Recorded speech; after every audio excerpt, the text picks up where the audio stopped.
हमारे चैनल को सब्सक्राइब करने के लिए सब्सक्राइब के इस बटन को ऐसे दबाएं, फिर नोटिफिकेशन पाने के लिए इस बेल आइकन को ऐसे प्रेस करें और नोटिफिकेशन को ऑन कर लें।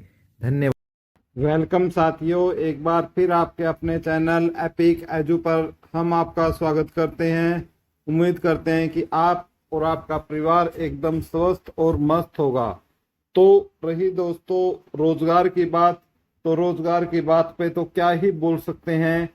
बीजेपी सरकार ने जिस तरीके से भर्तियों के ऊपर ग्रहण लगाया है पिछले 5 सालों से, वो बहुत ही हम उसकी बहुत ज्यादा निंदा करते हैं। और हम न केवल सरकार की निंदा करते हैं, अपितु जो अधिकारी हैं उनकी भी निंदा करते हैं कि जो भर्तियां नहीं कर पा रहे हैं, जो सरकार ने दी है वो भर्तियां भी वो समय से नहीं कर पा रहे हैं, हम उसकी भी निंदा करते हैं। और अब सरकार युवाओं के साथ क्या खिलवाड़ कर रही है वो हम इस वीडियो में साझा करेंगे। लेकिन उन पॉइंटों पर हम आए उससे पहले आपसे रिक्वेस्ट है कि एक बार यदि आप चैनल पर पहली बार आए हो तो प्लीज चैनल को सब्सक्राइब कर लो। सब्सक्राइब करने का तरीका वीडियो में मैंने आपको स्टार्टिंग में बता ही दिया है, जो बिल्कुल फ्री ऑफ कॉस्ट है, जिसके लिए आपको कुछ नहीं देना। और आप हमारे चैनल से प्यार करते हैं तो वीडियो को ज्यादा से ज्यादा शेयर करने की कोशिश करें, चाहे टेलीग्राम, ट्विटर, व्हाट्सएप, जहां पर भी संभव हो करें। और यदि आप ये भी काम न कर सकते तो प्लीज फिर एक लाइक जरूर कर दें। तो भाइयों बिल्कुल अब हम आपको वापस अपनी भर्ती की तरफ लेके आते हैं। जो भर्ती की हम बात कर रहे हैं हम आपको वहीं लेकर आते हैं। देखो, हमने पहली हेडलाइन डाली है कि 60,000 भर्तियां। सीएम साहब ने खुद घोषणा की थी कि 60,000 भर्तियां होने वाली है। ये स्टेटमेंट किसकी थी? खुद सीएम नायब सिंह सैनी की थी ये स्टेटमेंट कि भाई जो भर्तियां प्रोसेस चल रहा है इनसे अलग 60,000 और भर्तियां की जाएंगी। और ये इसके लिए इन्होंने जो डेडलाइंस दी थी वो दी थी विधानसभा चुनाव से पहले। विधानसभा चुनाव से पहले ये डेडलाइंस इनकी द्वारा दी गई थी। इससे पहले पहले क्या हो जाएगी, ये भर्तियां पूरी हो जाएगी। ठीक है, अभी मामला इतना ही उल्टा था कि सरकार ने एक नोटिस जारी कर दिया। ठीक है, सरकार ने एक क्या करा, कल एक नोटिस जारी कर दिया। ठीक है, और नोटिस में ये बोला गया कि जो भी ग्रुप सी और डी की वैकेंसी किसी भी विभाग के पास है तो वो एचएसएससी को भेज दे। वो चीजें भी हम आपको दिखाएंगे। ठीक है, पहले हम यही चीजें आपको दिखाने का काम करते हैं। पहले हम आपको यही काम करते हैं। देख लीजिए कि हरियाणा सरकार ने ग्रुप सी डी के नए रिक्त पदों को भरने के लिए काम शुरू किया। ग्रुप सी और डी के बकाया रिक्त पदों का आग्रह एचएसएससी को भेजने के लिए निर्देश दिए। पहले हो चुके सीटी के तहत ही इन पदों की भर्ती होगी। पत्र भेजकर यह मांगी रिक्त पदों की जानकारी। ठीक है, क्या क्या बताया गया उसमें वैसे हमने बता दिया था, लेकिन एक बार देख लेते हैं कि हरियाणा सरकार ने सभी प्रशासनिक सचिवों, विभागाध्यक्षों, मंडलायुक्तों, उपायुक्तों, बोर्डों, निगमों, प्रबंध निदेशकों, प्रशासकों को बुधवार को पत्र भेजकर ग्रुप सी और डी के रिक्त पदों का आग्रह हरियाणा कर्मचारी चयन आयोग को भेजने के लिए कहा है। मुख्य सचिव कार्यालय की तरफ से भेजे गए पत्र में लिखा है कि सरकार ने ग्रुप सी और डी के रिक्त पदों और अधिसूचना संख्या 42/119/2019 5GS1 दिनांक 5 मई 2022, 31 मई 2022 और 20 फरवरी 2023 के तहत जारी और समय समय पर संशोधित सीटी नीति के तहत सामान्य पात्रता परीक्षा के माध्यम से ग्रुप सी और डी के पदों पर चल रही भर्ती के मामले पर विचार किया है। इसलिए अनुरोध है कि अपने विभाग या संगठन में ग्रुप सी और डी के विभिन्न रिक्त पदों से संबंधित नियुक्ति प्राधिकारियों को निर्देश दे कि वे हरियाणा कर्मचारी चयन आयोग के माध्यम से इन रिक्त पदों की भर्ती हेतु आग्रह अपलोड और प्रस्तुत करें। यह स्पष्ट किया जाता है कि ग्रुप सी के वे पद जिनके लिए हरियाणा कर्मचारी चयन आयोग पहले से ही आग्रह पत्र भेजा चुका है और जो वर्तमान में हरियाणा कर्मचारी चयन आयोग द्वारा जारी दिनांक 7 मार्च 2023 को विज्ञापन संख्या 3/2023 केवल ग्रुप सी के अंतर्गत भर्ती की प्रक्रिया में है, उन्हें वर्तमान में नए आग्रह पत्र से बाहर रखा जाना है। सभी विभाग, बोर्ड, निगम जो वर्तमान में चल रही भर्ती प्रक्रिया के पदों को रिक्त नहीं मान सकते, इन्हें विभाग द्वारा अपलोड की जाने वाले आग्रह पत्र में शामिल नहीं किया जाना चाहिए। मांग पत्र विभागाध्यक्ष, बोर्ड, निगम द्वारा संकलित किया जाएगा और हरियाणा नॉलेज कॉर्पोरेशन लिमिटेड द्वारा प्रयोजन के लिए बनाए गए पोर्टल, ये जो पोर्टल है, इस पोर्टल पर सरकार के जितने भी विभाग है उनको अपना क्या है, इस पर करना है। ठीक है। और जो कल सीटी का हमने जो चलाया था वो भी हमारा आ चुका है, ट्रेंड में रहा था, आज वो भी अखबार में आ चुका है। तो एक तो ये बात मैंने आपको दिखाई थी, जो बात मैंने यहाँ पर आपको बताई थी साथियों, वही मैंने आपको यहाँ पर बताई है कि 60,000 भर्तियां नोटिस और हमारा जो ट्रेंडिंग में रहे, लेकिन जो नई भर्तियों के नोटिस है वो भी आया। और 5 अंकों के मामले पर क्या है, यदि मैं आपको यहीं पर दिखाता हूँ, ठीक है, इस पर मैंने पूरी वीडियो बनाई है, यदि पूरी डिटेल में देखनी है तो आप हमारी इसी वीडियो से पहले आपको वीडियो मिल जाएगी।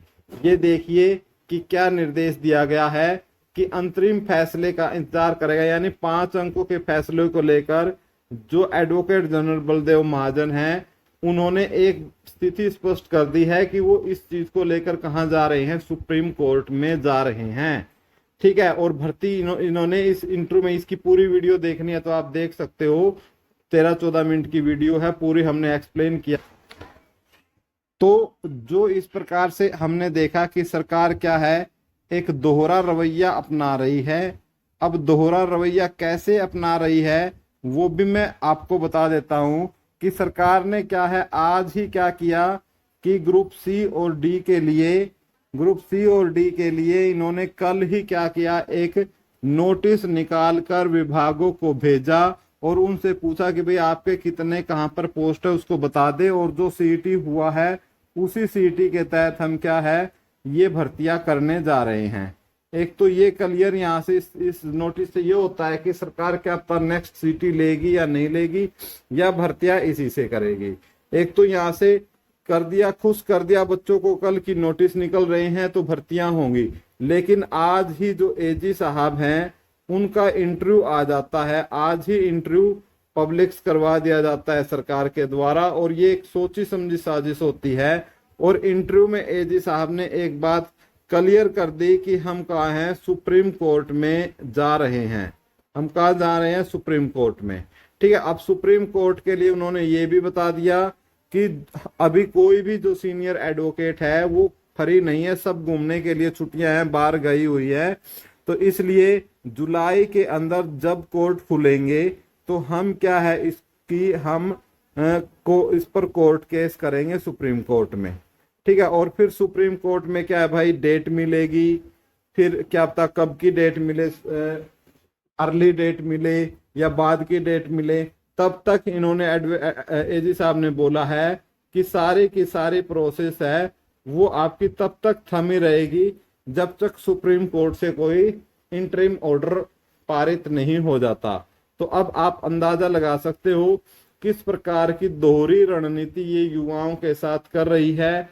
तो बहुत ही, ये कह सकता हूं मैं कि बहुत ही मुश्किल है, खासतौर से एग्जाम की बात करें तो जो 56-57 या जो ग्रुप 1-2 है जिनके एग्जाम दोबारा होने हैं, ठीक है, जिनके एग्जाम दोबारा होने हैं, तो बहुत ही, मुझे तो क्या लग रहा है, मुश्किल लग रहा है कि एग्जाम अभी आपके होने वाले हैं। दूसरी सबसे इंपॉर्टेंट बात है, यदि हम टीजीटी की बात कर ले, सबसे ज्यादा जो टीजीटी भर्ती वाले हैं, ठीक है, मैंने इनको बताया था कि अभी इनका रिजल्ट आने वाला नहीं है, तो काफी बच्चों ने कमेंट्स में बड़ा बुरा बोला था कि तुझे ये पता है वो पता है। तो भाई देख लो, आपको पता है तो आप निकलवा लो रिजल्ट। जो ये कमेंट करते हैं, काम इनको घर बैठ के करना है, कहीं जाना है नहीं, लेकिन कमेंट में गलत जरूर बोल देंगे। अब भर्ती का रिजल्ट है, खुद बता दो कब आएगा भाई। जब कोर्ट जुलाई में सरकार 5 नंबरों को लेकर यदि आपकी सुप्रीम कोर्ट में जाएगी तो क्या रिजल्ट अभी आपका आ जाएगा? ठीक है, ये असंभव काम है। और इसी के बराबर में ही ग्रुप डी की है भाई सेकंड लिस्ट। तो ग्रुप डी की सेकंड लिस्ट भी क्या है भाई, भूल जाओ अभी, सेकंड लिस्ट वालों सेकंड लिस्ट भी भूल जाओ। और वेटिंग वाले तो सपने लेने ही छोड़ दो भाई, क्या होगा क्या नहीं होगा। ठीक है, अपना प्राइवेट काम धंधा पकड़ लो, सरकार यही करवाना चाहती है हमसे और सरकार का यही रवैया है। तो अब बताओ भाई किस तरीके से दोहरा रवैया सरकार ने अपनाया है कि एक बार तो क्या कर रही हैं, नोटिस निकाल के युवाओं को खुश कर रहे हैं कि हम भर्तियां करना चाहते हैं, ये दिखावा चाहते हैं कि हम भर्तियां करना चाह रहे हैं। ठीक है, लेकिन जो सारी चीजें हो रही है, ठीक है, इसके लिए जो रिस्पॉन्सिबल है हमारे एक तो जो एक्स सीएम है, ठीक है, एक्स सीएम है जो खट्टर जी हैं, ठीक है, जो कि करनाल से सांसद है, पहले हमारे सीएम थे। और साथ में ही इनके जो चेले हैं, ठीक है, इनके चेले साहब भी जिम्मेदार हैं। आप समझ ही गए होंगे इनका चेला कौन है। तो इन दो व्यक्तियों ने क्या है भाई, एक जिद पकड़ रखी है कि हम अंत्योदय की भावना से गरीबों को ये अंक देंगे, 5 अंक हम देंगे, कोई हमें रोक नहीं सकता। और इसलिए ये जो है हाई कोर्ट का जो निर्णय है उसको भी मानने में तैयार नहीं है। अब तो स्थिति स्पष्ट ही हो चुकी है कि सरकार सुप्रीम कोर्ट में जा रही है। जब एडवोकेट जनरल जो प्रवक्ता है, सबसे बड़ा वकील है हमारे राज्य हरियाणा का, वो आकर इस प्रकार के इंटरव्यू दे देता है, तो कहीं ना कहीं तो सिस्टम में गड़बड़ी है। ठीक है, हम एक बार फिर से अपनी वीडियो के माध्यम से अपील करते हैं, ठीक है, एजी साहब से भी करते हैं, ठीक है, साथ के साथ एजी साहब के साथ साथ हम जो चेयरमैन हैं हिम्मत सिंह जी, उनसे भी करते हैं, ठीक है, और हमारे सीएम हैं उससे भी करते हैं, सेक्रेटरी साहब हैं उनसे भी करते हैं।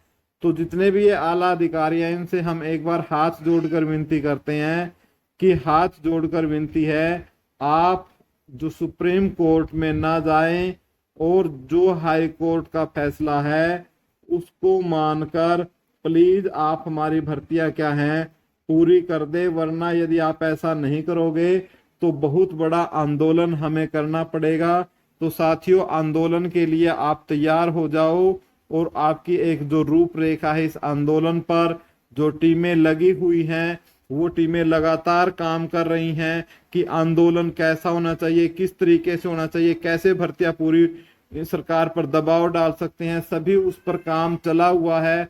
जैसे ही कोई अपडेट आती है और आंदोलन की कोई डेट आती है कि आगे क्या करना है, ठीक है, आंदोलन में क्या आपको धरना प्रदर्शन करना है या पैदल यात्रा करनी है, ठीक है, या पैदल यात्रा करनी है या कोई और रास्ता हमें अपनाना है, तो जैसे ही कोई अपडेट आती है आपको तुरंत प्रभाव से आपको बताया जाएगा। तब तक आप चैनल के साथ जुड़ जाओ भाई, चैनल को लाइक करो क्योंकि कोई अपडेट आपको मिस नहीं होनी चाहिए। क्योंकि अब सबको एक साथ खड़े होकर इस भ्रष्टाचारी सरकार को हमें सबक सिखाना होगा और आगामी विधानसभा चुनाव में हमें इसे उखाड़ कर जमुना पार भेज देना है।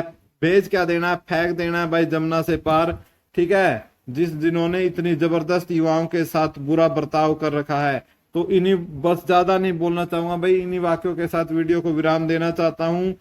ठीक है, वीडियो को ज्यादा से ज्यादा शेयर करें ताकि आवाज हमारी दूर तक पहुंच के। Thank you.